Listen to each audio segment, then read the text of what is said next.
et même du SGRS, qui est le renseignement militaire, la CIA belge si vous voulez, ait pu entrer dans l'armée. C'est quand même un organisme public, c'est quand même l'armée, et même y servir en actif, parce que le Yeroun, il a été militaire en Afghanistan. Effectivement, ça pose problème à Maury. En tout cas, outre ses compétences sanitaires, Mark Van Ranst est aussi connu pour ses positions politiques assez fortes. Oui, et c'est peut-être pour ça qu'il est ciblé, c'est que, outre qu'il est un virologue reconnu mondialement, c'est que M. Van Ranst, qui est actif sur Twitter depuis 2012, ne communique pas seulement sur les virus, qui sont sa spécialité professionnelle, mais aussi sur ses opinions politiques, notamment au niveau des réseaux sociaux. Il critique régulièrement la NVA, le Belang et les mouvements flamingants, et notamment, il a mis une petite punchline en 2019, avant les élections, où le Belang et la NVA étaient en train de monter très fort dans les sondages. Il avait dit, je cite, « Une voix pour la NVA est une voix pour un Belang light. On ne peut pas être un peu raciste. You can need un better racist Zayn », avait-il déclaré.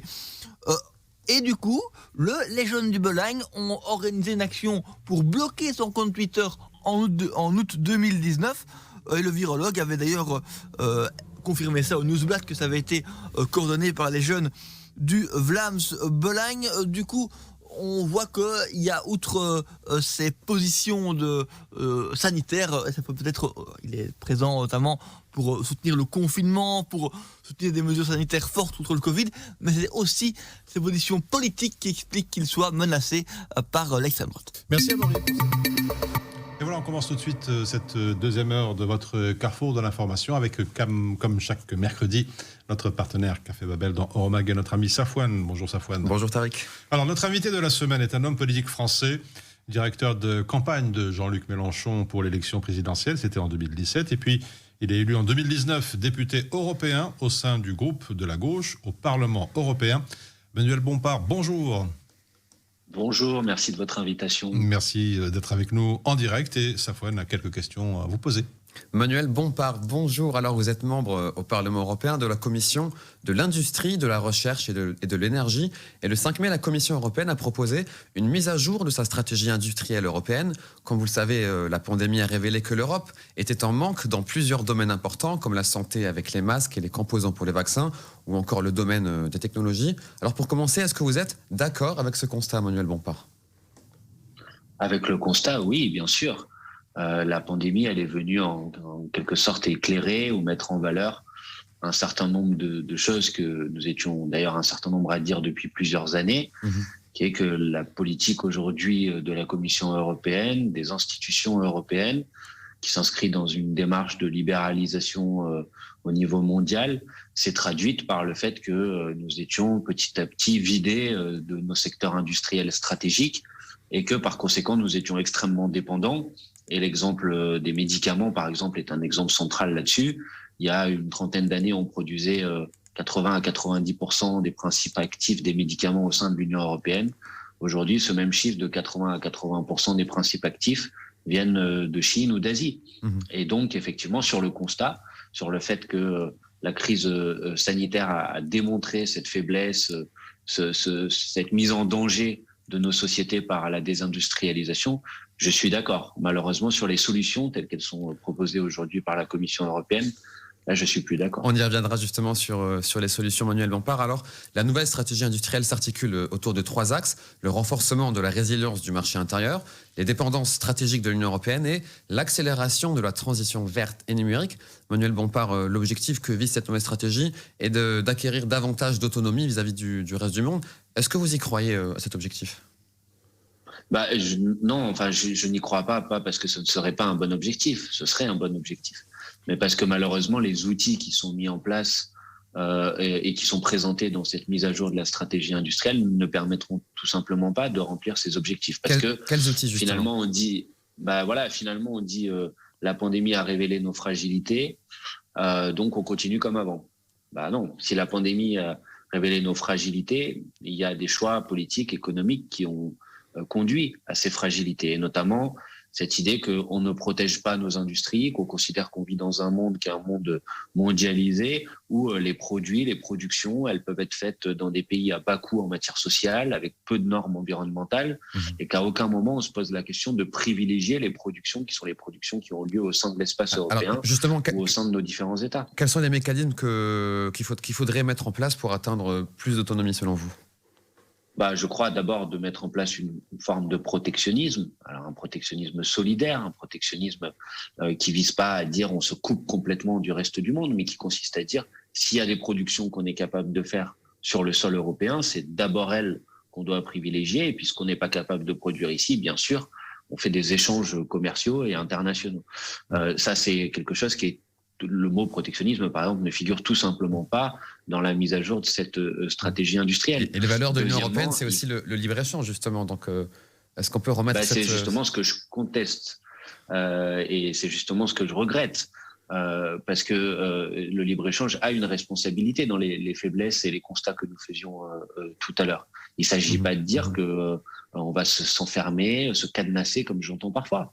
Il s'agit de dire, ça me paraît du bon sens, ce qu'on est capable de produire ici, il vaut mieux le produire ici. C'est mieux pour nos salariés, c'est mieux pour l'emploi, c'est mieux pour l'écologie, parce que ça évite aussi des temps de transport qui sont extrêmement forts.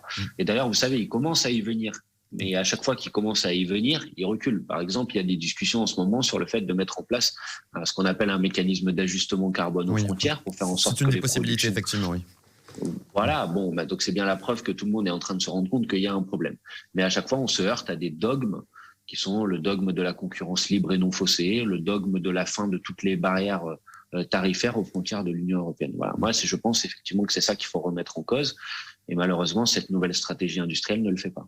Vous demandez donc davantage aussi d'harmonie sociale, si je comprends bien. Alors, ce qui posait problème, Manuel Bompard, c'est que jusqu'à aujourd'hui, en Europe, les entreprises européennes se sont retrouvées en concurrence face à des entreprises directement subventionnées par les États. C'est notamment le cas de la Chine. Concrètement, comment remettre de l'équité dans les échanges pour justement lutter contre cette concurrence déloyale ? D'abord en faisant des protections, ce que je disais à l'instant, et puis en assumant aussi le fait que nous, on croit à l'intervention de la puissance publique dans l'économie, et on arrête de considérer que le fait qu'un État aide une entreprise soit un problème, ce qui est le cas aujourd'hui au sein de l'Union européenne, où les aides des États aux entreprises sont tout simplement interdites. Alors moi, je ne suis pas pour aider toutes les entreprises sous n'importe quelle condition, bien évidemment, mais je suis pour dire que sur certains secteurs stratégiques, c'est le cas dans le domaine de l'énergie, c'est le cas dans le domaine dans le secteur pharmaceutique, par exemple. C'est des secteurs qui sont des secteurs d'intérêt généraux. Et à partir de ce moment-là, il est normal qu'ils soient organisés, planifiés par l'intervention de la puissance publique. Par exemple, je suis favorable en France, mais ça peut être le cas dans d'autres pays, à ce qu'on mette en place un pôle public du médicament. Il ne s'agit pas de dire que l'ensemble du secteur pharmaceutique sera nationalisé. Il s'agit de dire que pour produire les médicaments qui sont indispensables à la santé de tous, il faut qu'il y ait une possibilité de production publique et que ce type de production ne soit pas seulement laissé dans les mains du marché, parce que le marché, et c'est normal, c'est son boulot, les entreprises du marché, qu'est-ce qu'elles font ? Elles vont dans les secteurs qui sont les secteurs qui permettent de générer le taux de profit le plus important. Et ça ne correspond pas forcément aux secteurs qui sont indispensables à la défense de l'intérêt général. Mais si on subventionne certaines entreprises plutôt que d'autres, est-ce que ça ne va pas créer une certaine frustration de la part des entreprises qui ne seront pas subventionnées ?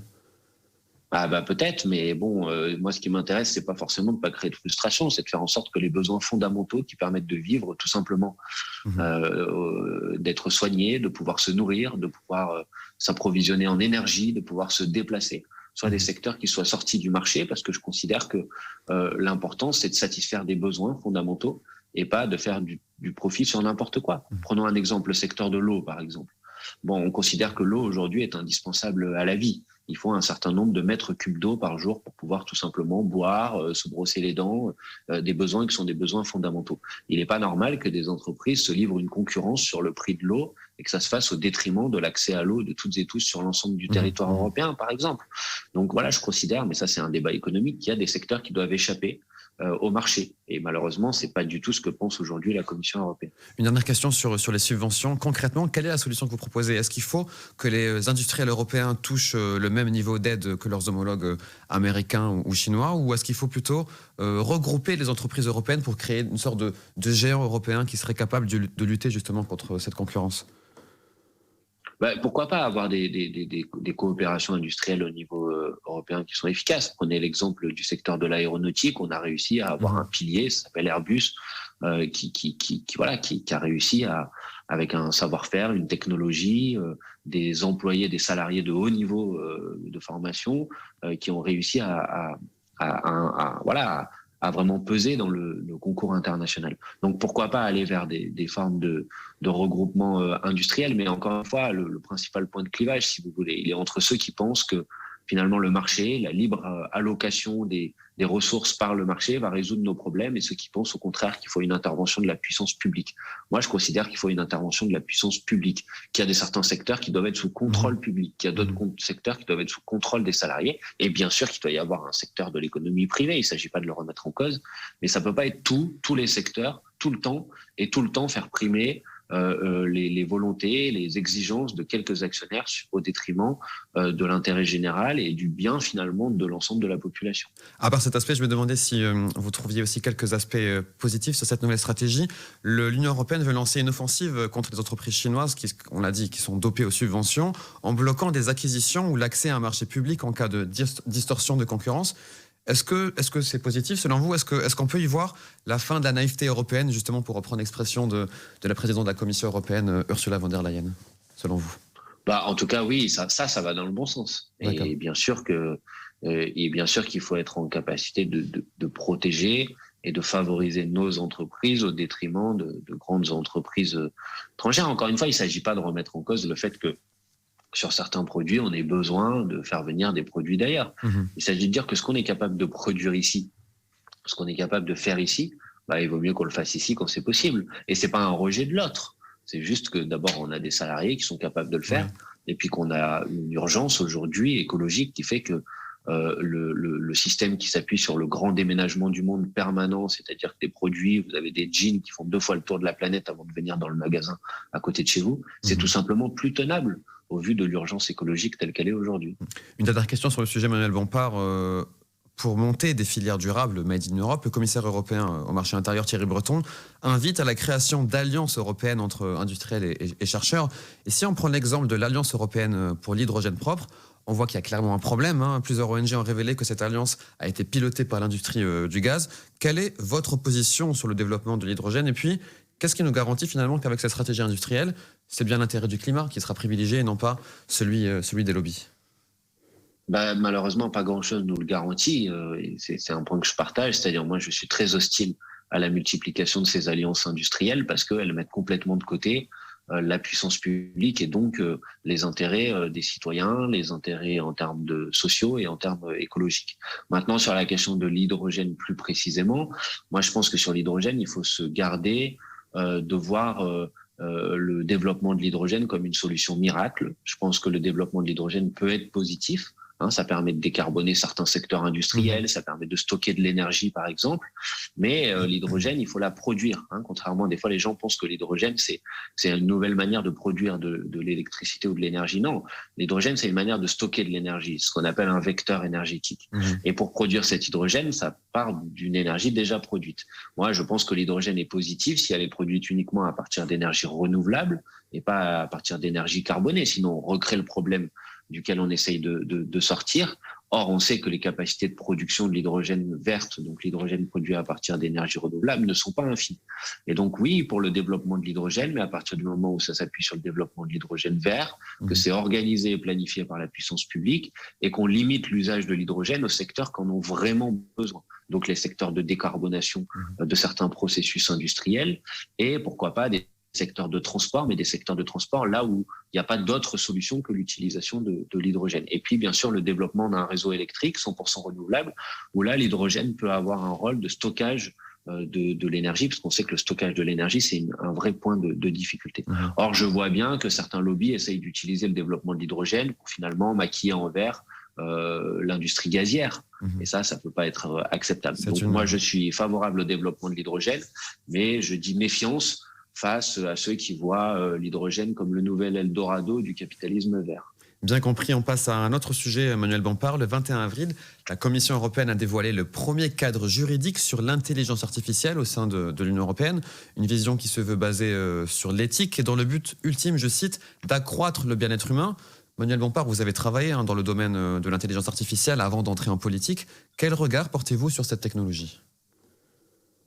Si je reprends le parallèle avec l'hydrogène, c'est une technologie qui peut avoir des potentialités à développer, mais c'est aussi une technologie qui peut produire des effets qui sont des effets négatifs. Et donc, il faut là aussi être vigilant et pas donner l'impression que l'intelligence artificielle, il n'y a que du bon. Quels sont les effets négatifs que peut produire le développement des algorithmes de l'intelligence artificielle ? Premièrement, une reproduction des mécanismes de discrimination ou d'inégalité qui existent dans la société. Prenons un exemple, si vous commencez à automatiser avec de l'intelligence artificielle le recrutement dans des entreprises, si dans votre entreprise, il y a 75% de CV qui correspondent à des personnes à tel niveau de qualification, de telle couleur de peau et de telle origine sociale, le risque, c'est que l'algorithme d'intelligence artificielle, puisqu'il apprend la réalité à partir d'une base de données, reproduise ces mécanismes de discrimination. Là, c'est un premier point de difficulté. Deuxièmement, moi, je suis très attentif au fait que le développement des algorithmes ne se traduise pas par une dégradation des conditions de travail de celles et ceux qui sont de plus en plus soumis à ces algorithmes. Et on peut prendre pour ça tout l'exemple du développement de ce qu'on appelle les travailleurs des plateformes. Je pense aux travailleurs ubérisés, je pense aux livreurs à vélo, et qui sont aujourd'hui confrontés à une forme de retour au travail à la tâche, alors que c'est une forme de travail dont on avait réussi à se débarrasser au cours du XXe siècle notamment. Et donc oui, au développement de l'intelligence artificielle, si ça permet de favoriser le bien de tous. Je suis désolé de vous couper, Manuel Bompard. Attention aux mécanismes pessimistes. Le temps file. Je rebondis justement sur cette question des algorithmes parce que le projet de règlement sur l'intelligence artificielle, il va fixer un cadre contraignant à l'utilisation des algorithmes, la reconnaissance faciale, l'évaluation ciblée des comportements ou encore la manipulation des personnes seront bel et bien contrôlées. Par contre, les robots militaires ont été épargnés du texte, contrairement aux robots chirurgicaux par exemple. Est-ce que ça ne va pas à l'encontre du bien-être humain, ça ? En tout cas, c'est un point d'inquiétude, c'est clair.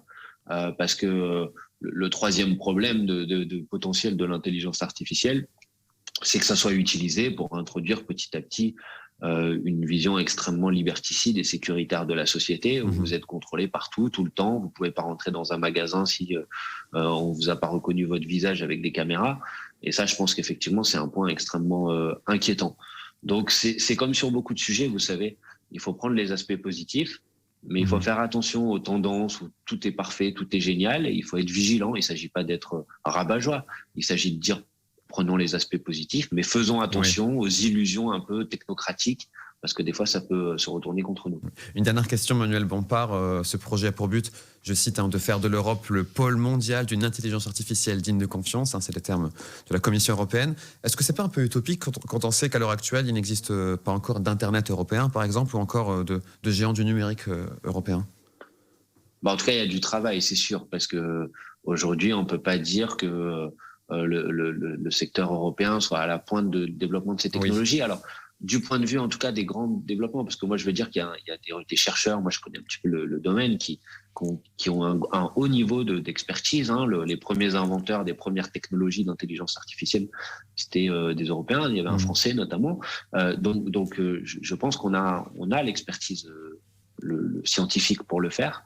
Par contre, je pense qu'il y a un travail de développement du secteur, de structuration du secteur, de soutien financier à la recherche dans le domaine, parce qu'on voit aujourd'hui qu'on profite d'inventions scientifiques qui avaient 20 ou 30 ans au moment où elles n'étaient pas immédiatement rentables. Donc je pense que ça renforce la nécessité de soutenir les secteurs de la recherche fondamentale, parce que souvent c'est quelque chose qui ensuite apporte du bien-être et du progrès. Donc voilà, moi je souhaite qu'on continue à développer et structurer ce secteur. Merci Manuel Bompard. Je rappelle que vous êtes député européen au sein du groupe de la gauche au Parlement européen. Merci d'avoir été avec nous en direct sur Arabelle. Une bonne journée à vous. Merci à vous. Et on se retrouve dans quelques instants pour la revue de presse européenne.